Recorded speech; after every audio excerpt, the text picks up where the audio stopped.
Bonjour à tous.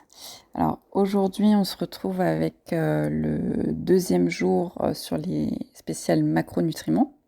Aujourd'hui, on va parler des lipides. Donc les lipides, c'est le gras, les graisses. On les appelle aussi poignées d'amour ou culottes de cheval, mais bon non, ça c'est pas trop la version scientifique. Pour autant, lorsqu'on prend du poids, on peut soit prendre du muscle, quand on a un entraînement physique et une diète adaptée. On peut prendre de l'eau, si on fait de la rétention d'eau, qu'on fait des œdèmes. Ou alors, et c'est le plus souvent le cas, on stocke du gras.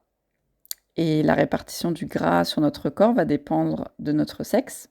Parce que, ben oui, la culotte de cheval, c'est plutôt féminin. Bon, bah, et les poignées d'amour, ça, tout le monde est concerné.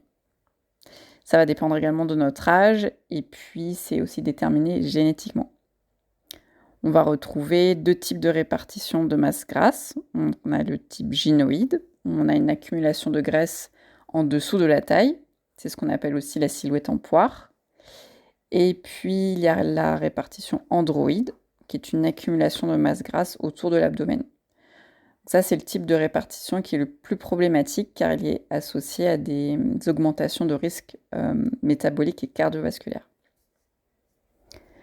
Donc, dans les lipides, on va retrouver entre autres les acides gras, les glycérides et dont les fameux triglycérides, les phospholipides et le cholestérol, qui est aussi considéré comme un stéroïde parce qu'il est le précurseur de nos hormones sexuelles.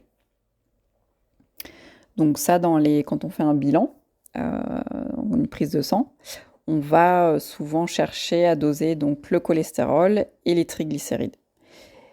Et quand on a trop de cholestérol, de mauvais cholestérol, donc le LDL cholestérol ou trop de triglycérides, on se fait taper sur les doigts par son médecin. Et sinon, donc, tous ces lipides sont indispensables au fonctionnement de nos cellules et de notre système nerveux. Ils vont avoir un rôle de structure dans nos membranes cellulaires, donc soit apporter une souplesse à nos membranes, soit au contraire une rigidité. Et devinez quoi?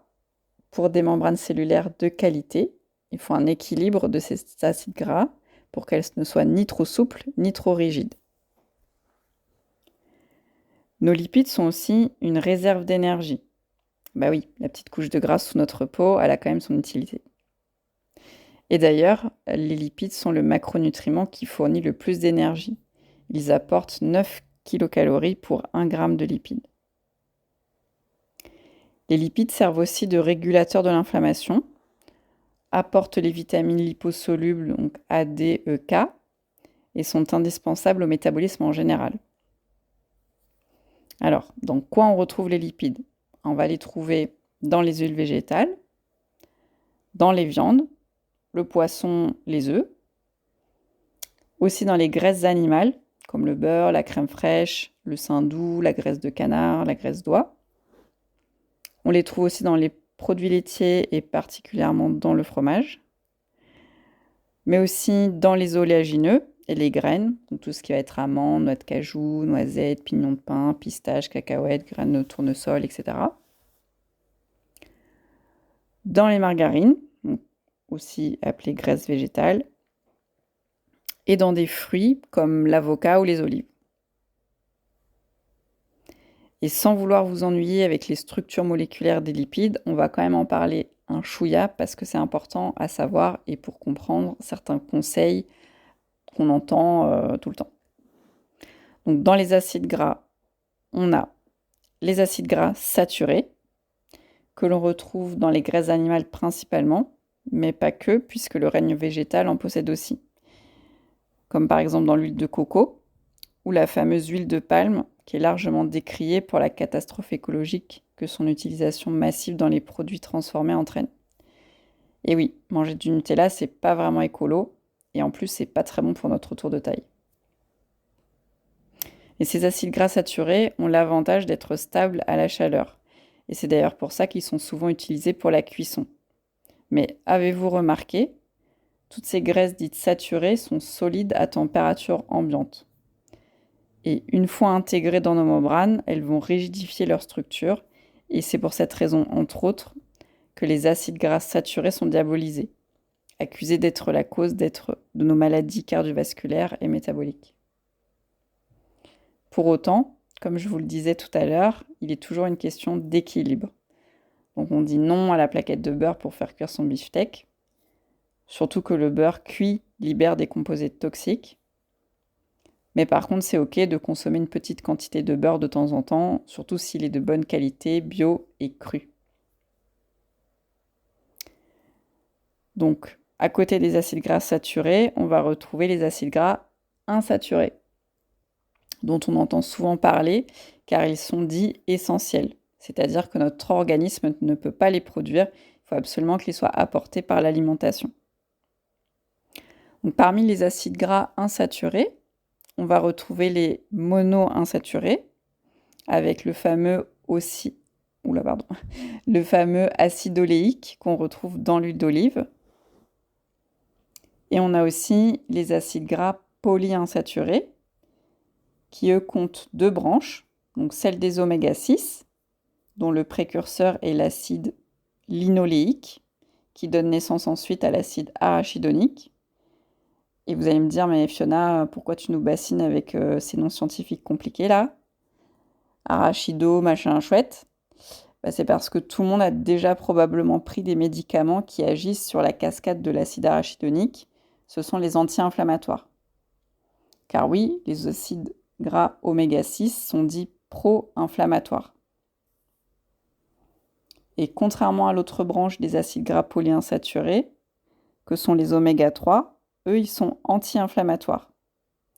Et le chef de file des oméga 3, c'est l'acide alpha-linolénique, que l'on retrouve dans les huiles végétales comme l'huile de colza, l'huile de lin, l'huile de cameline ou encore l'huile de chanvre.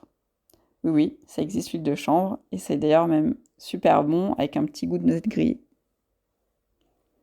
Et contrairement aux acides gras saturés qui, eux, sont résistants aux fortes températures, les oméga 3, eux, sont très sensibles à la chaleur.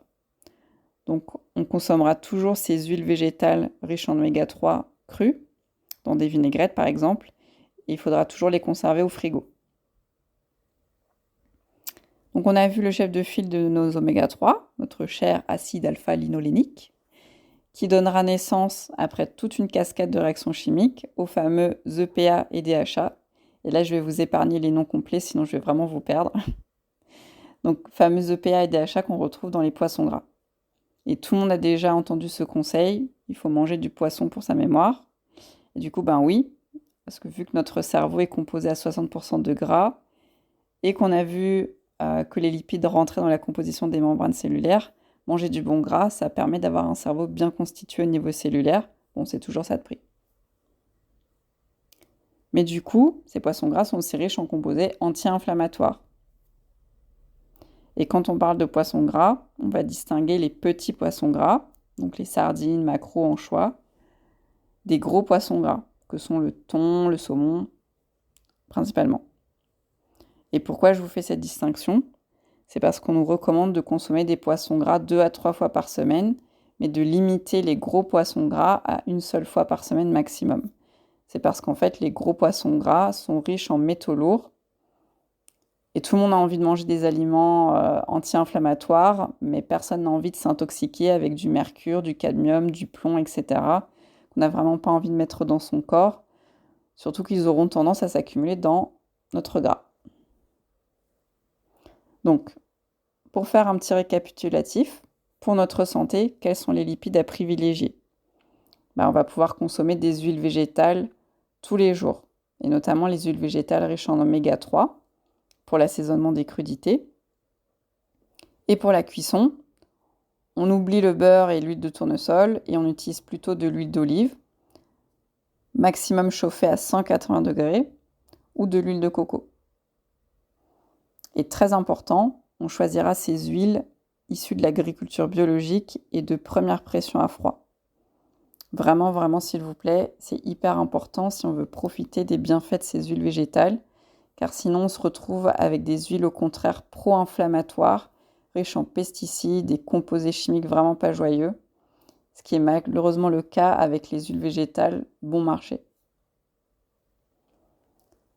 Pour les lipides à privilégier, donc on vient d'en parler, des petits poissons gras chaque semaine.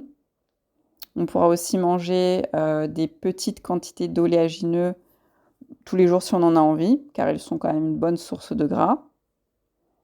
On n'oublie pas l'avocat, car en plus il apporte des acides gras qui sont digestes pour le foie.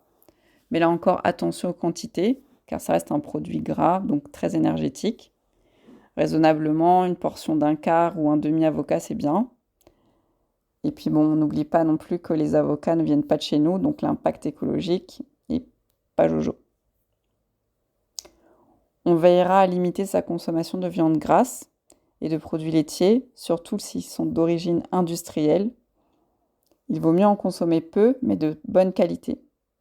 Car outre des considérations éthiques animales, les animaux élevés de façon industrielle sont nourris avec des aliments qui ne sont pas physiologiques, dont des céréales pro-inflammatoires, et tout ça, ça va se retrouver dans notre organisme quand on les mange. Et de façon générale, les produits transformés sont à bannir, car ils sont riches en acides gras hydrogénés, ou encore appelés acides gras trans, dont les méfaits pour notre santé ne sont plus approuvés. Pour conclure, le gras, c'est la vie.